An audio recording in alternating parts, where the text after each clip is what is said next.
Hey Leute, ich bin's, euer Dreed und ich hoffe, euch geht's gut. Wir schauen uns The World of Sanctuary an.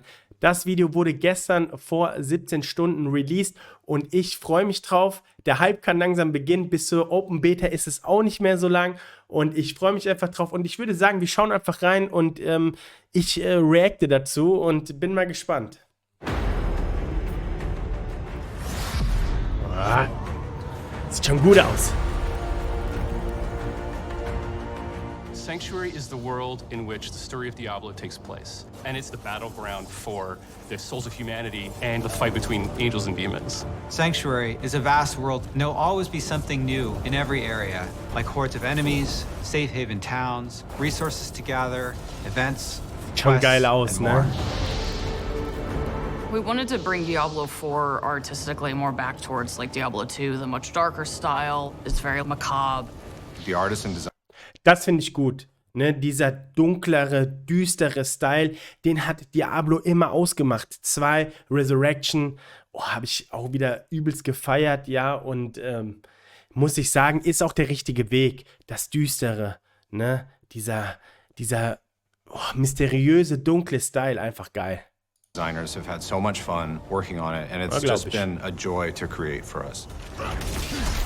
How would the people of Sanctuary show their world? What kinds of art would they use to describe the world? One of the things we really wanted to do was make the game feel like a painting. Everything was built by a wonderful group of people who love Diablo as much as you do. Das muss ich sagen, das finde ich gut. Ja, man muss wirklich in jedem oder in jeder Szene die Liebe zum Detail merken. Deswegen finde ich es gut, dass sie Diablo 4 so designen wollten, wie ein Gemälde, wie ein Kunstwerk. Diese Intention muss immer gegeben sein für ein gutes Game Design, für alle Designs eigentlich. Ich komme ja aus der Branche und deswegen muss ich sagen, das finde ich sehr, sehr geil, weil man gerade diese Kleinigkeiten, ne, wenn man irgendwie auf einer neuen oder in einer neuen Map ist, wenn man irgendwie eine neue Szene einspielt, das muss einfach liebevoll sein. Die Kleinigkeiten, die machen es aus, um wirklich ein richtig intensives Gefühl zu haben bei dem Gaming. We have 5 unique zones. Each of the regions has its own kind of flavor and ambient life. We take a lot of influence from what our concept artists give us, and I know they take a lot of influence from real life. There's Kyrgyzstan, which is the sort of desert. It's amazing with its sweeping sand dunes. Skazglen, which is inspired by Scotland. Fractured Peaks is inspired by the Carpathian Mountains. The Dry Steppes is sort of our mountainous desert region, and Hawazar is the swampy region of the south. Whether you're on a mount or on foot, it's a joy to go from one region to the next. Also, the region transitions are really beautiful and stunning to see. Making sure that it felt sort of geologically true was really important. If you walk from Fractured Peaks into Hawazar, you'll cross all of these waterfalls caused by snowmelt. So you can actually see the snow melting in Fractured Peaks through waterfalls, entering into Hawazar and entering the large basin that fills Hawazar with all of the swamp water. We have all the different environments in the overworld, and we tried to make sure there was some parity with those in the dungeons. We have dungeons that are flooded, and there's like moss everywhere. It very much fits in with that Skazglen environment. Kyrgyzstan is all desert, so we have dungeons filled with sand. All the dungeons are particularly placed to make sure that they feel like this is a thing that could be in this part of the world. It fits here, it belongs here.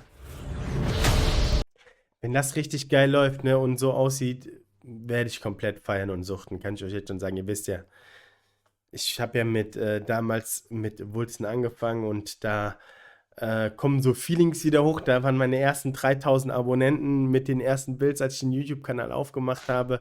Wahnsinnig krasser Support, wie sich das alles entwickelt hat und ja, ich komme quasi aus diesem Bereich, ja, und mir macht das so viel Spaß und ich hoffe nur, dass die Seasons auch interessant werden oder zumindest das Langzeitpotenzial wirklich diesmal ausgeschöpft wird, so wie das PoE tatsächlich macht. Das wäre so nice. Trotzdem wird es übelst gehypt werden, jeder wird zocken, egal was kommt. We definitely redesigned some of the monsters. For example, the Fallen family has gone through a major redesign to make them feel more grim, a little scarier, a little darker, to match the tone of Diablo 4. Monster families are a way to describe the group of monsters that create a combat experience. A lot of times there'll be brutes and swarmers, melee or casters, and that's the term that we use to sum up the vampires or the drowned or the undead. Cool. And all of them have unique abilities, but they all synchronize together. They bolster each other and improve how they work on the battlefield so that every time you fight a pack of, let's say, goatmen, it's always different. We wanted to make sure that the monster families all felt like they fit in their environments, and so our creature team did a really good job of making these different versions of them that have adapted to their environment. There's snowy goatmen and fractured peaks in some of the colder areas versus lightning goatmen around dry steppes and kind of the more arid areas. Hawazar has a lot of poison spiders. Each of the regions has its own kind of flavor, and it's pretty exciting to discover. We have some really cool new snake men, the Nangari. We've seen snake men in Diablo before, but these guys are just really twisted amalgamations of multiple snake heads, even human body parts. We have skeletons, we have undead, we have ghosts, all the things that you would expect to find from a Diablo game. Spiders have been around in Diablo forever, but the spider host was a cool new twist. It's a giant spider that attaches to a corpse and then puppets it at you. And when you kill it, it explodes with tons of baby spiders. And then those little spiders come after you. And I feel slightly guilty about traumatizing a lot of people with it. We also have wildlife, deer, snakes, bugs, dogs. You can pet the dogs, by the way. So many people asked to pet the dog. It was actually a lot of hard work to figure out how to pet that dog. Ah, cool, ey, dass man sich auch jetzt so Haustiere halten kann, wie den Hund. Sehr, sehr cool. Ich bin gespannt, wie sich das ins Gameplay integriert. Aber ich muss sagen, Trash oder Mobs oder Gegner, das ist immer sehr, sehr relevant bei solchen Spielen. Oft ist man es dann leid, wenn man immer die gleichen Trash-Packs sieht oder schnell sich die Monster wiederholen. Deswegen ist es sehr cool, dass je nach Welt, je nach Biotom sich wirklich das Ganze ändert und man neue Mobs hat. Finde ich wirklich gut. Die sahen auch gut aus. Ja, ich freue mich drauf. You have so many activities that you might run into. It could be a stronghold, it could be side quests, you might have key dungeons to do, there could be bounties to pick up, you might encounter a world boss, you might encounter an invasion event of some kind. We have much longer, sort of narrative-heavy side quests, and we have some shorter side quests, so you never feel like you're always doing the same thing. The pacing is always a little bit different. One of the things that I really loved about our announcement was the By 3 They Come cinematic. I was able to build a quest where you actually get to go to those places. You get to go to the town. You get to go inside the chapel. And I work with some incredible dungeon designers to build the dungeon from the cinematic. You're gonna get to go across the bridge that you saw to the actual room where Lilith was summoned. I don't want to spoil too much, but I'm super excited to have players see it. Sometimes it's kind of nice to just walk places, because that's a lot of the times when you see these little events. You might find a demonic altar that you need to feed your blood to summon demons to then defeat for all of their loot. You might find a ghost child who's trying to find the remains of their parents, and you have to protect them. We have strongholds, which are a sort of large area that you can enter, and it has its own story, its own setup, its own sort of art that sort of tells a very specific story about this location, and those stay unlocked permanently once you've beaten back the darkness.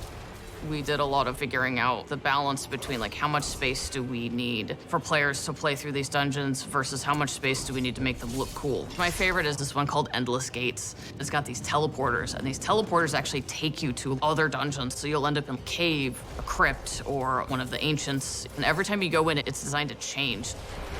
And there's dozens of Sie hat aber Endless gesagt, ne? Also ich muss sagen, sieht schon sehr, sehr cool aus und da muss man ganz klar sagen, Story, Cinematics, unerreicht, Diablo, unerreicht. villages and towns that you will run into. The cities and towns are designed to be hubs. They're havens. They're places where you can find other players. They're good places to do all of your usual inventory management. Each region has its main city that you can get lots of side quests and lots of activities. We've really crafted the world to feel like there's always something just around the corner to find. In Diablo 4, you actually get to walk Sanctuary. It's a massive place that you can seamlessly explore with no loading in between zones, which is something brand new. It's a very immersive experience. What I love about it is that you can go in a direction and you might be searching for a particular quest or an item, and you'll come across a stronghold that you haven't explored before. You'll come across dungeons that have legendary affixes, or you might discover a side quest that you didn't even know about that fills in some bit of lore that you actually were interested in. There's any number of things that can happen. Habt ihr es gerade gesehen? Cool mit dem Drop, ne? Dass jetzt so eine Kiste droppt, die man nochmal aufmachen muss. Ist das nervig, wenn man die dann extra immer öffnen muss? Oder ist es hilfreich? Ich weiß noch nicht, was sagt ihr? Along the road to your destination, and that's what I love about having this fast-paced. There are tons of different types of events in the world. It's been created to feel full of things to encounter, full of secrets to discover, full of characters to interact with, full of stories to find. We have these altars to Lilith that if you can find them, they will give you a permanent buff to all of your characters across the game. There are tons of them hidden everywhere. We also have these massive world bosses that are so big the camera actually has to pull out even further. And you're gonna have an opportunity to fight these bosses with your friends or with strangers to take down these huge world bosses. Das finde ich sehr, sehr geil mit den World-Bossen. Ja, das gefällt mir richtig gut. Wenn die dann noch spezielle Items haben, sehr cool, sehr, sehr cool. Sehen auch sehr gut aus, muss ich sagen. Er gefällt mir. Kriege ich schon richtige Feelings, ey, den mit euch zu besiegen. Let's go, ich sehe uns da! And the team has done just an incredible job making Sanctuary a world worth exploring and a world worth investing yourself in.